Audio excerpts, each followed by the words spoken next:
అయితే శివరాత్రి నాడు చక్కగా ఉదయం నిద్రలేచి కాలకృత్యాలు తీర్చుకొని శివుణ్ణి ఉదయము, మధ్యాహ్నము, రాత్రి సమయంలో ఆరాధన చేస్తారు. రెండవది జాగరణ ఖచ్చితంగా చేయాలి శివరాత్రి నాడు. ఎందుకు చేయాలంటే దీనికి సైంటిఫిక్ రీజన్, ముఖ్యంగా హెల్త్ సంబంధించినటువంటి ఇది ఖచ్చితంగా ఇక్కడ ఎక్కువ ఉంది ప్రభావం.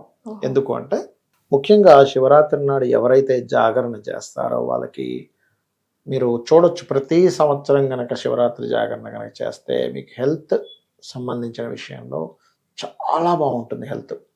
ఎందుకు అంటే అమ్మా, అంటే మీరు శివరాత్రి రోజు కనుక ఈ రోజు రాత్రికి, ఈ రోజు శివరాత్రి అనుకోండి, రాత్రి నుంచి రేపు పొద్దున వరకు జాగరణ చేస్తాం.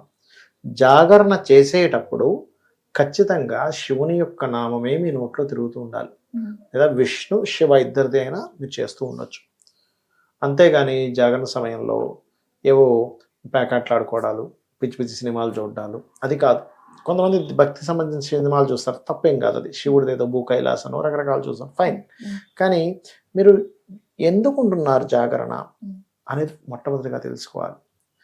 జాగరణ కనుక ఉండి ఇంకొక మిస్టేక్ కూడా చేస్తారు చాలా మంది, నెక్స్ట్ డే పొద్దునే నిద్రపోతారు, మళ్ళీ రాత్రంతా తెలివేసిన ఆ జాగరణ మీరు చేసినా వృధా.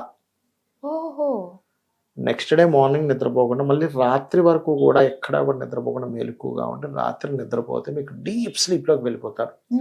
ఎంత డీప్ స్లీప్లోకి వెళ్ళిపోతారు అంటే ఇంకా మీరు అసలు మీరు నెక్స్ట్ డే మిమ్మల్ని కదిపినా కూడా నిద్ర లేవలేరు, మీరు అంత డీప్ స్లీప్లోకి వెళ్ళిపోతారు. అప్పుడు ఏమవుద్దంటే